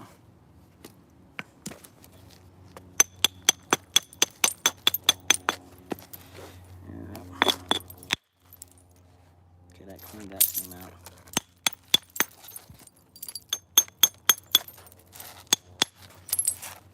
Coming up here to try to save my width. I can come across and get one, but this side is a little coarser than this side, and if I got a flake that was too deep and it didn't go there, then it would change the whole trajectory of cleaning this face. And I see another little seam going down there. So I'm gonna try to do it gradual, so it'll help me if I can get this flake there first. See how I've worked in there? So if I can get in and hit that and at least get some of that ridge over here. I'm sort of tilt it up. Instead of holding it flat and trying to swing my belt like this, I'm gonna try to tilt it up like this and use that support of that leather on that ridge to sort of direct that flake. If you watch Freeze Crack's video, he does a good example of taking advantage of these early situations and supporting on his leather to describe that kind of earlier stage flint napping especially well. Sometimes if it's up like this, see how it's the leather supporting here, but it's not here. Ideally, I'd want better pressure all the way up to the platform. Can you see that? But I can't get in there and hit that. My billet's gonna hit the leg first. So sometimes it's a good idea to add your support to the platform. Just a little bit helps. And then give it a little test. I'll put it up there to kind of see.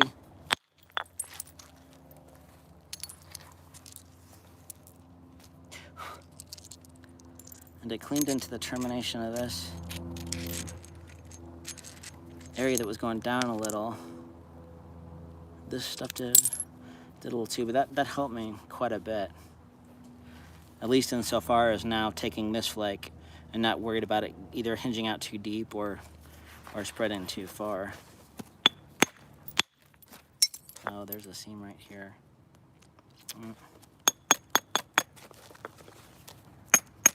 Sometimes I'll decide, well, this is going to be an agate basin anyhow. And that's a good type to make out of this. The Angostura and the agate basin guys tend to work a higher percentage of silicified material than the other paleo guys in this area for whatever reason. And since that seam is there, it might be a good strategy to think about this being the base right now.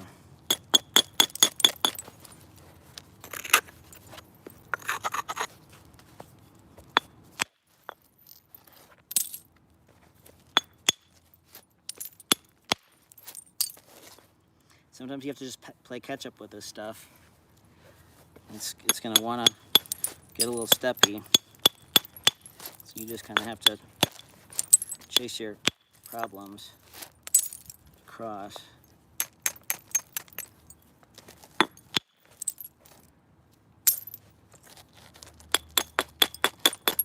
Hell Gap too. Hell Gap, Angostura, agate basin.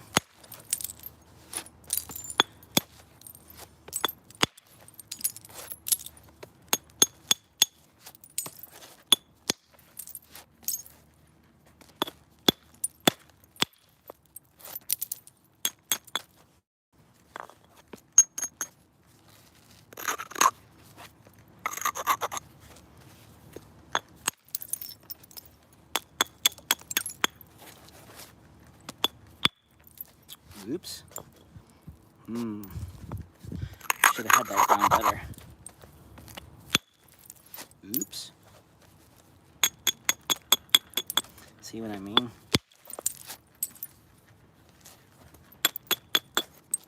Just a crunchy. So I'm gonna have to be really careful about those little broad edge trimmers and come across and not lose a bunch of width. Because now see how it messed up those flakes right there, and see how far I moved that edge. Grinding that and taking big flakes off there is a bad idea, because then I have to recenter that whole edge, and I could end up, depending on what happens up here, I could end up in a bad way.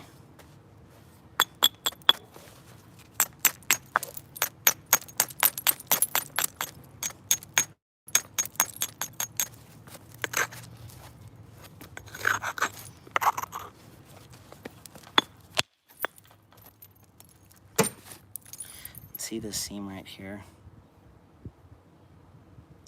I thought that this was just a step flake, but it stepped on that seam.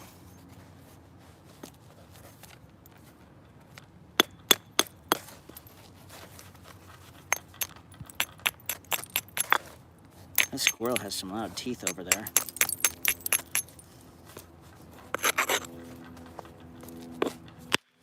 Pushing that down into leather sometimes helps these flakes stay together.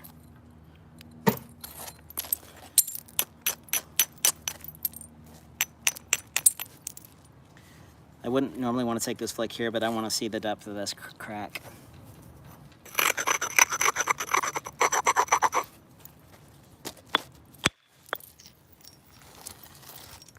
It's still going. It's a bummer.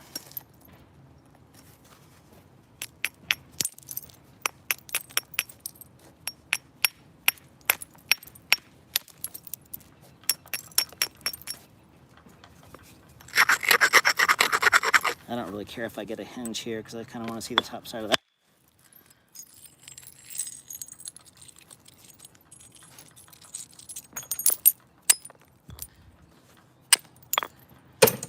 It's still going. It's right there and it's right there.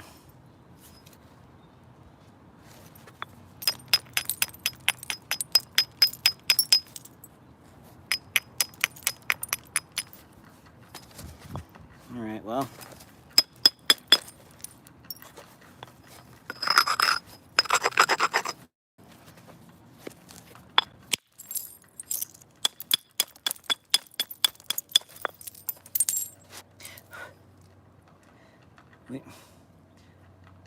We might be seeing the end of it right there.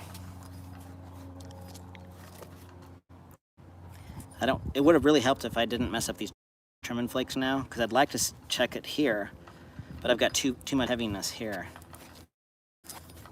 I really shouldn't have got myself in that situation there. So let's then from this side, let's get these flakes across here, and then we'll work our way up. And we know we're making like a lanceolate kind of thing, so we don't have to worry too much about width. And if this pops right there, then I mean I've got to thin this kind of aggressively. So if this goes deep enough to where it's going to break here, then it doesn't matter anyhow.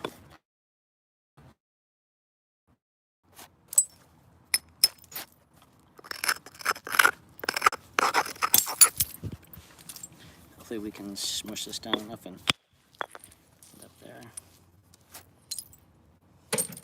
Okay, now, so we've taken this down, so now we have this uphill.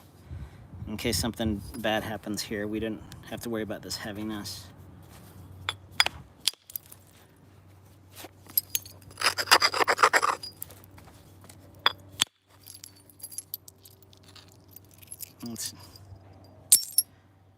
It's getting to where it's starting to be healed up a little bit. When you're getting underneath the crack and you see those cracks, just take a flake that comes off. This isn't it. Take a flake that comes off and push it on your leather, and how hard it breaks will indicate how together that seam is. You can kind of make a decision if it's holding together really well. You can work on other stuff.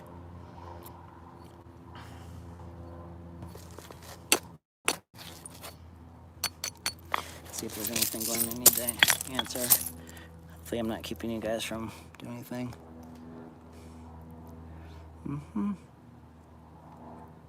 Gotta go. If you're still here, Oscar. Okay, see you later. I don't know if I'll delete. I'll leave it up for a while, Oscar, if you want to watch it if you're bored.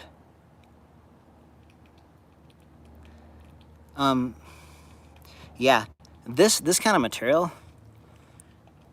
This is a huge benefit to me, to be able to get rock like this and work rock like this, because you're exactly right. To work this with copper, you wouldn't want a solid whatsoever. You'd want a light bopper, and you'd want to time your width, and it's going to be a lot more risky on this. So since I sell a lot of arrowheads, it really helps me that most guys who are proficient with copper are going to avoid this stuff like the plague.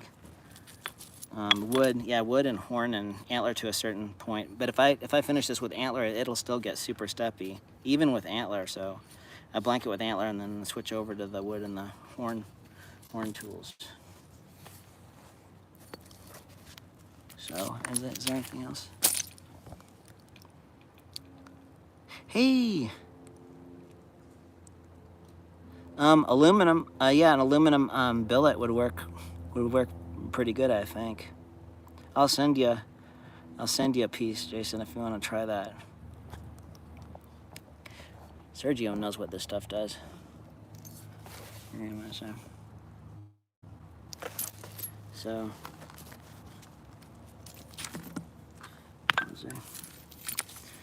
I need to eat a sandwich pretty soon. I don't know what Rico's up to.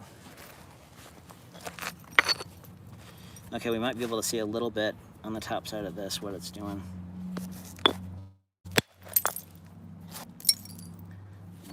That little seam is not, yeah. Between this seam and this seam and this seam, let's do a little rake and bang. Rake and bang is when you don't braid. You just get lean edges and you just dull, and you kind of aggressively thin stuff down, because I don't know what's going to happen with those cracks. There's no point in really babying it that far on each flake if it's going to come apart. Okay. Looks like we're underneath this one, and we have this little bit one over here. So that's good.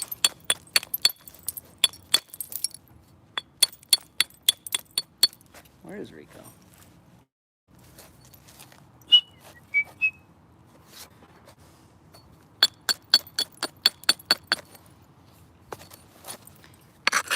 Now that we took this heaviness down, I can support and just get a little flakes to smooth into this contour and clean that up.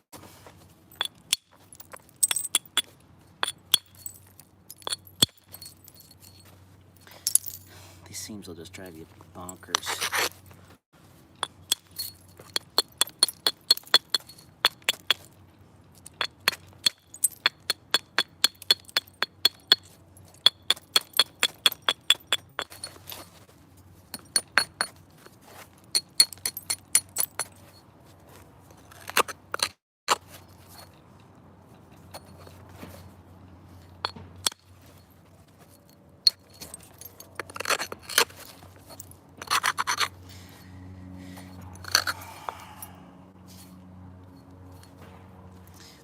If seams show up on this side, we're going to be toast, but maybe we'll get lucky on that part.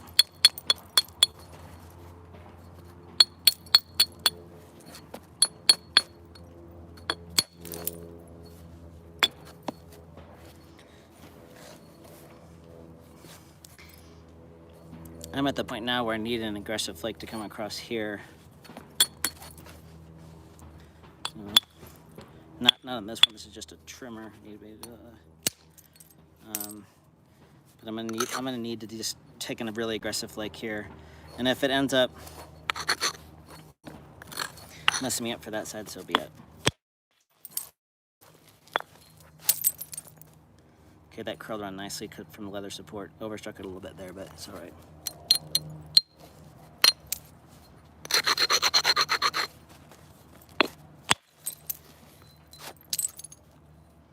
Okay, nothing really worse showed up there.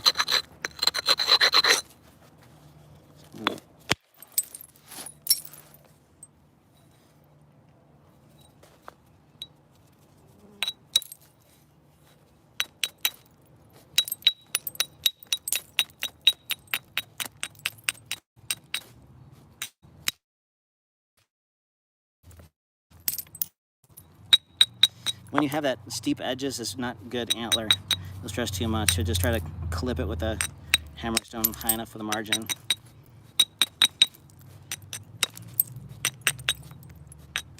Okay, this is good. That seam is running out now also. We'll have really dodged a bullet if we still have a little seam right there and one right there. You can't forget about those little ones. Sometimes you think you're almost to the bottom of them and you forget about them. And then you remember when it breaks when you're another hour in it.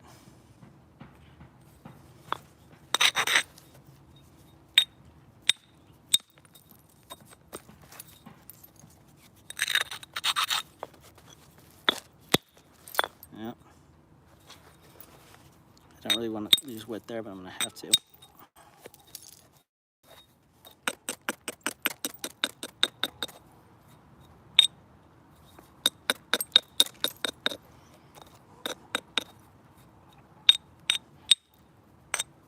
Trying to find the corner pointy of my hammerstone.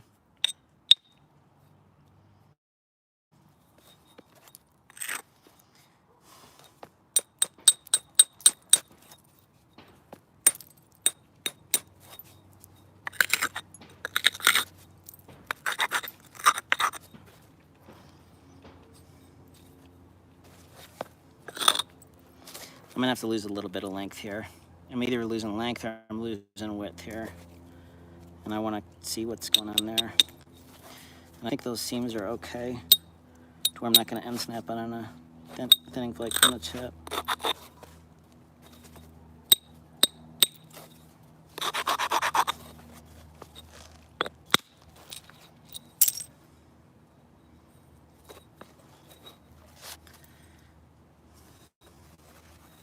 Let's get the small billet out. And then we'll do a couple flakes, hopefully get this thing in the clear, and then I'll be ready to shut it down. This has been going at least 2 hours, I imagine. There it is.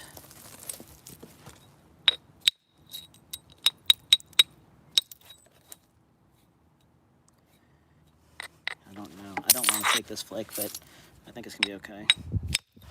Okay.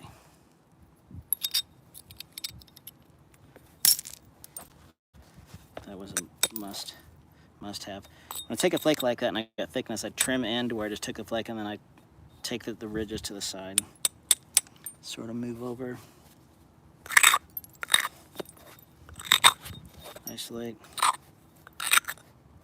Back grind.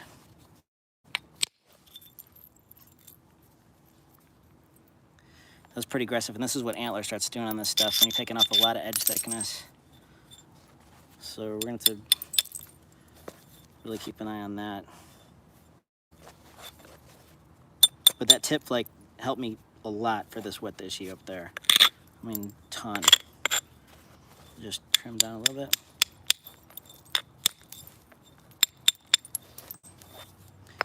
Move this up to get this flake there. Just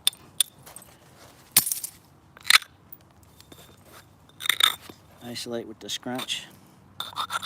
My platform is positioned and it's flat. You just need a little lateral grind.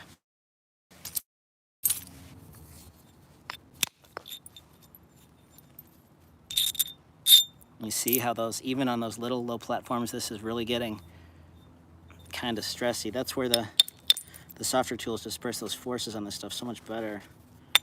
But to a point, this antler is going to be fine.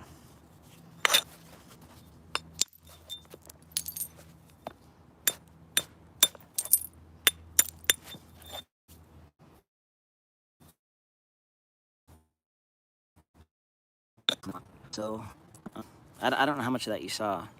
Sorry for that. I don't know if it's the internet here or what. Pretty. Is this even? Anyhow, y'all probably are gone because the internet went down. But should we do like one or two more flakes, might as well, and then we'll just turn it off. So the most crucial part of this, I think the internet went down when I did it, and I sort of fixed some stuff with the heaviness up there and then orientation to those seams.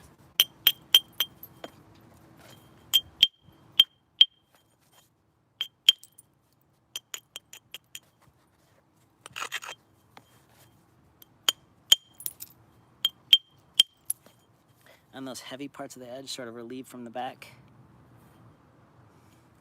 And then get this platform positioned right and stiff enough to come across.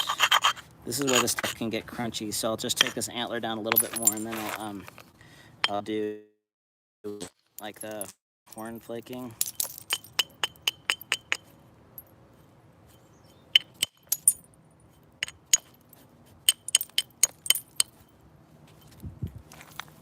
So,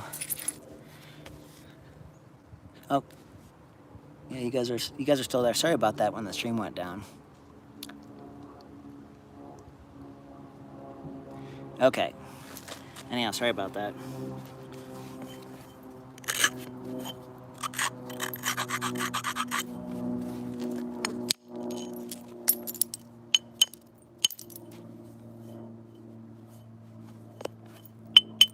I think I got basin.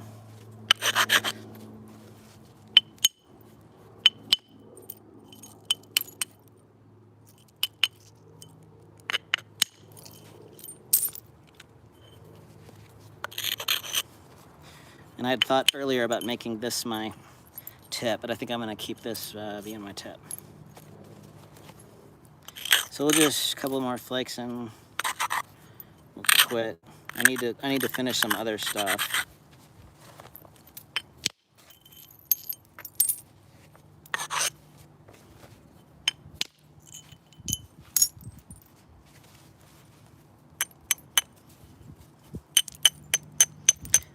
The antler punch at this stage was fine if it's a big enough punch.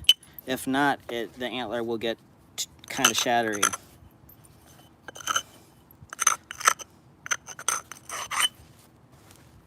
Let's see if we can climb up. pill and just clean this a little bit.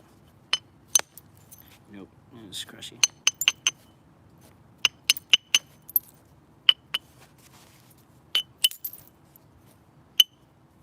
Let's clean this seam out there.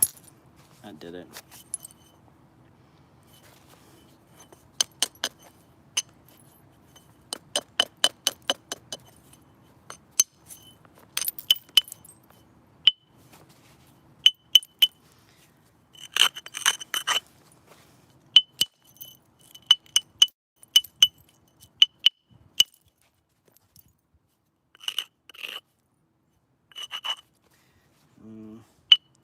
I don't like, see how this platform has a, am I even there?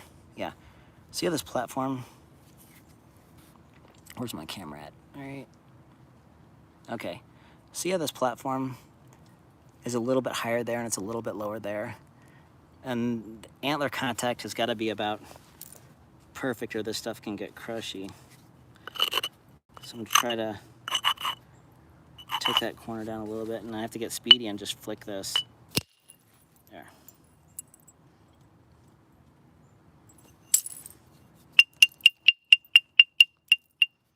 This is the stage where the antler will kind of aggressively thin this, which you'd think is good, but it's not. You want to thin slow. Because see how those flakes, you hear them, how deep they are? That's fine, but it's removing a lot of thickness. So I'm pretty much done with the antler percussion on this. The indirect with the wood or the bison horn is going to keep this thing clean. So let's be done. I've got a bunch of bifaces and I've got some flakes in the bucket. I didn't have to regrind this elk antler because it's a little bit too soft on top. Let me check any last questions and then we'll go. Choppy signal. So yeah, you guys might not even be seeing this. But if you are, thanks for watching. Sorry about the buffering at the end there. And we'll talk later.